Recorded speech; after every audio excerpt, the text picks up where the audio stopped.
Hey, good afternoon, everybody. This is Dennis Wilborn. I just want to welcome you to On the Radar live market updates. Got some really good stuff to talk about today. We're going to jump right to the session as soon as I am sure. Let me double check the feed and make sure everything is functioning properly. And yes, it appears to be. So aloha. Let's get ready to rumble. So we got the recording going, and I'm going to jump into. So what are we going to do today?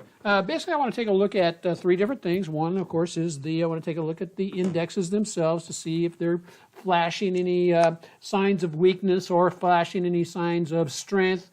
Then I want to take a look at, we had another one of our top 5 stocks come through very nicely today. We're going to take a look at what happened with PayPal as it basically exploded higher today.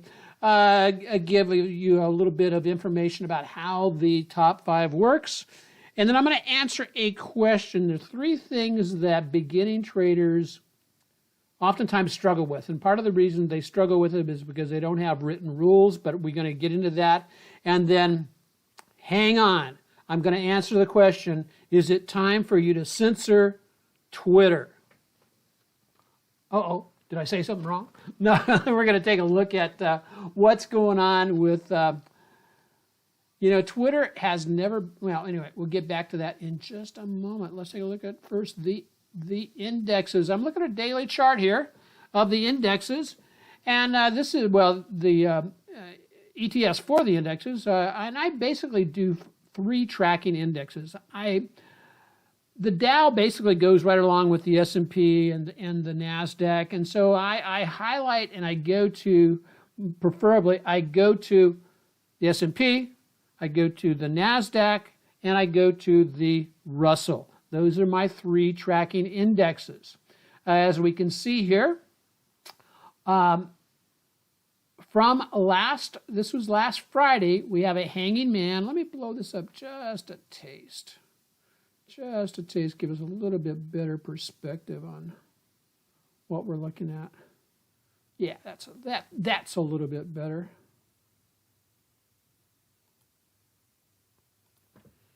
And so, hey, Bunny. Hey, Phil. How you doing? Glad to see you. Hey, I will be coming back and looking if you have any questions or if you want me to look at any stocks, just please type them in right now, and that way I'll be able to address those. I typically will pick one of them just to see how well it fits into it. Is it qualified to get on the radar? So as I said, let's see. On the S&P, what we're doing is something very interesting here is this candlestick from Friday, right here, that is called a hanging man. That is a bearish, that means bearish to the downside, reversal signal. As long as that stays intact. Now, what would cancel out that bearish reversal signal? If price action go above the high from Friday. Right now, not doing that. And so, at the same time, price action is not just running to the downside really, really, really fast either. And so it's just kind of hanging out, and that may happen. The indexes may just, price action just may hang out until after the inauguration. There's a lot of things up in the air. There's a lot of concern. Let's face it, the media is just stirring up a lot of fear in people. And so that's why I always, encourage, people who join active trend trading is we trade the chart in front of us. Because believe it or not, the charts, it captures all of those human emotions that drive price action. And that's what I spent the last 30 years learning how to do. So right now, nothing to do on the spiders. Qs. Other than one of the things, I will say, I'll show that on the intraday chart. On the NASDAQ or the Qs representing NASDAQ, what are we showing? Well, one, not from Friday by itself, but from last week. We flip back over to that. What we've got is a bearish hanging man for a weekly pattern, and again, as long as the highs of that day, of that week, are not taken out, and that would be this high right here, as long as that's not taken out, the undertone of the market is, or of the index, is to the downside. What else do we have working here? As we pushed up to make new highs, notice the TSI, which is a measure of momentum, did not push up to make new highs.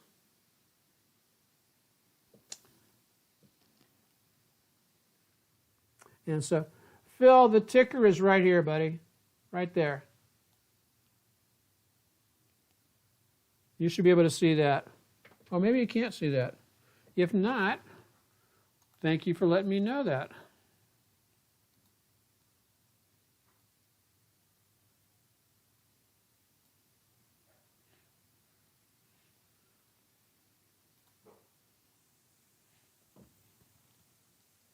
We'll see if that shows up there. Let me know.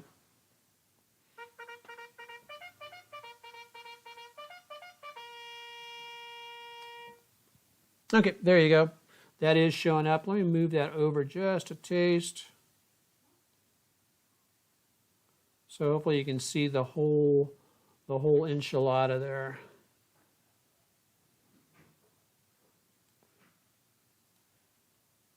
There we go. Can you see it now?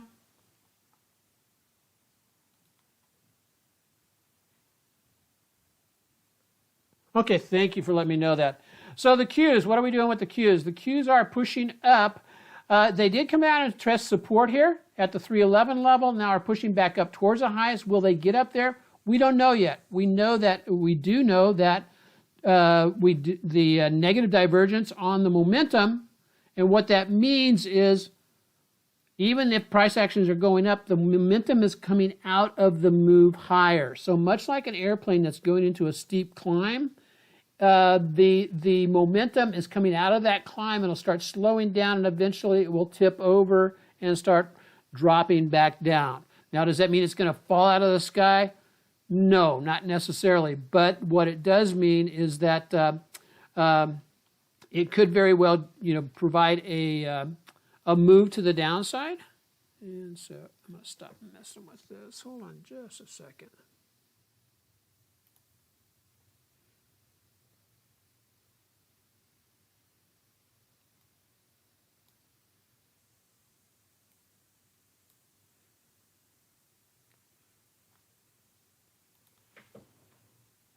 I'll remember this position for tomorrow and I'll memorize it.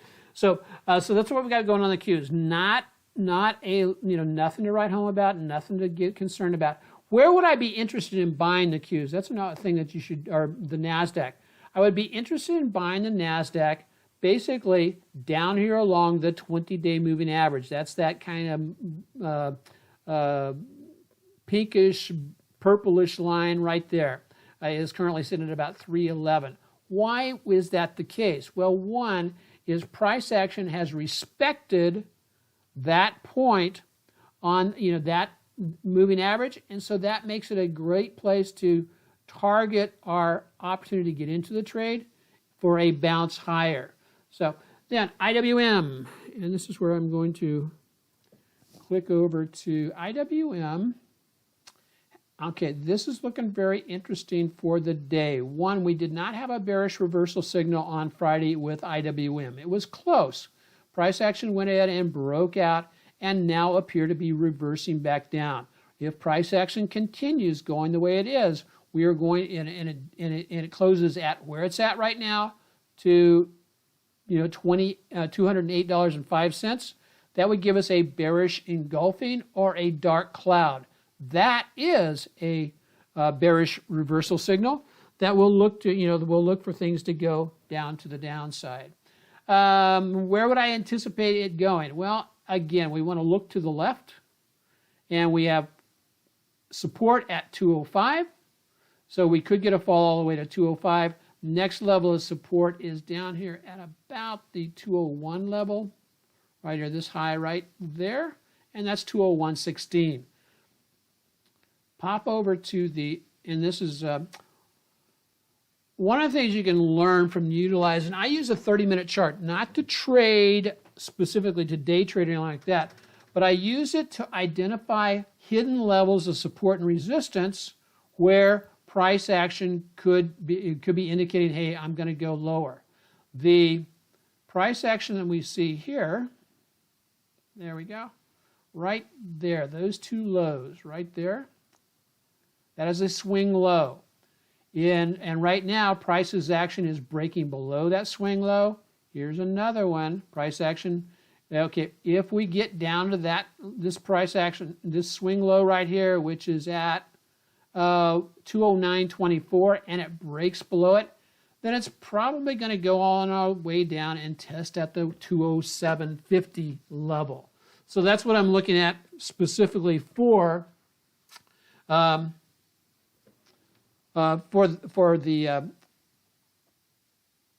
Russell and the IWM. And again, what it could also do is just get down here to around the 209.40 level, stop, reverse, and go higher. We'll see. As I said, one of the things you always have to look at is never try to interpret the candlestick before it's complete, because it will give you a false reading. So as I said, this is a daily candlestick. They'll be done at the end of the market today, and we'll see where it goes. See where it closes, and where it closes determines, whether or not it is in fact a bearish reversal signal or not. One of the things let's take a look at PayPal. PayPal paid us off very nicely today. If you're a top 5 member, you should have taken some profits off the table on this puppy today. And let's just walk through how and where we got into this particular trade. Is one, we identified PayPal as off the top 5 list potentially on December 31st, which I think is right there. It's either there or there. I think it's right there. And what the alert or the pre-flight checklist that went out to all top 5 members said, hey, you want to buy this? You want to buy this down about $229.79, which is right back at these past lows.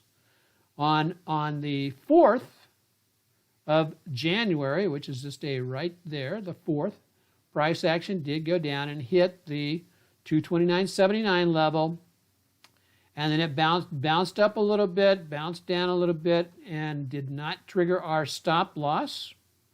And then did a nice reversal. This is the 6th last week, 7th, 8th, there's Monday, Tuesday, and Wednesday, and our first profit target was up at $244, and so that's about a 6.2% gain, and we were able to take that out. Now, what do you do now? And I'll be talking tomorrow about what do you do when you miss the party or you think you've missed the boat.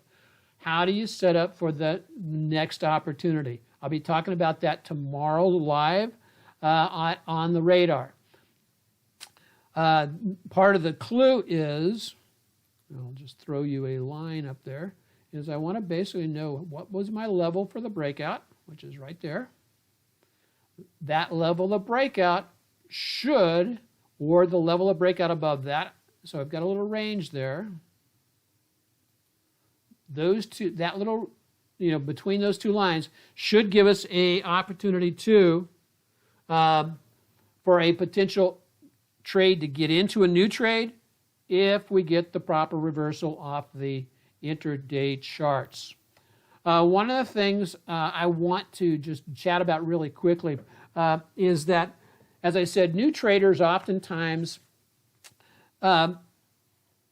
there's two things that if they will take some time and write down their rules, and rules consist of knowing what you're going to trade, where you're going to enter, where you're going to exit, what strategy you're going to use, and what your expectations are. There's the top 5. And then number 6 is, do you have a mentor to help you learn And that could be either a mentor who's written books about it. That could be a mentor who has a YouTube channel, such as the Active Trend Trader. You can go over to our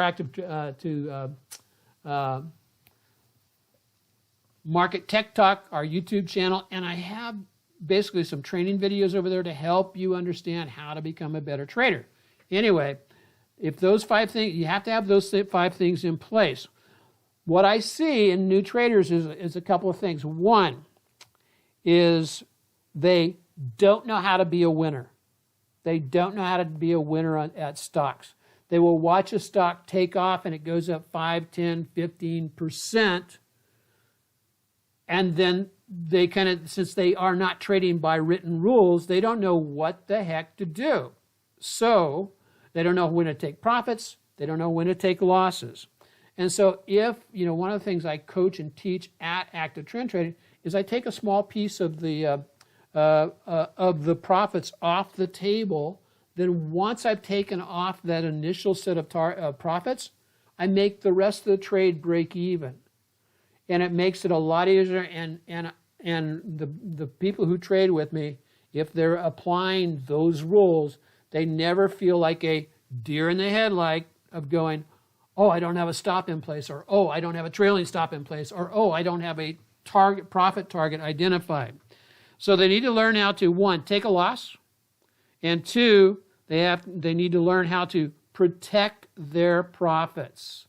And again, if you have any questions about that, please just drop me a note in the comments on the YouTube channel where this will be posted, or just send me a DM either on YouTube. Well, YouTube you can't do that, but on Facebook and or Instagram to say, hey Dennis, let me know about your rules. Let me know about what I need to do to become a better trader in that arena. So that's what we got. So last question, and I'm going to just wrap this up really quickly, is do we want to censor Twitter? Twitter on Monday ripped from the skies. Let's take a look on the weekly chart of this. Now, we have to remember, one thing, and we're all familiar, if you're paying attention to the news, you know that Twitter came out and said, we're banning President Trump for life from Twitter. I'm sure that really upset him a lot. At the same time, though, people are going, oh, well, that's, Twitter, they're going to be a good buy because it's going to drop from the sky and all that kind of stuff. But remember back 5 years ago when President Trump was running for office and utilizing Twitter.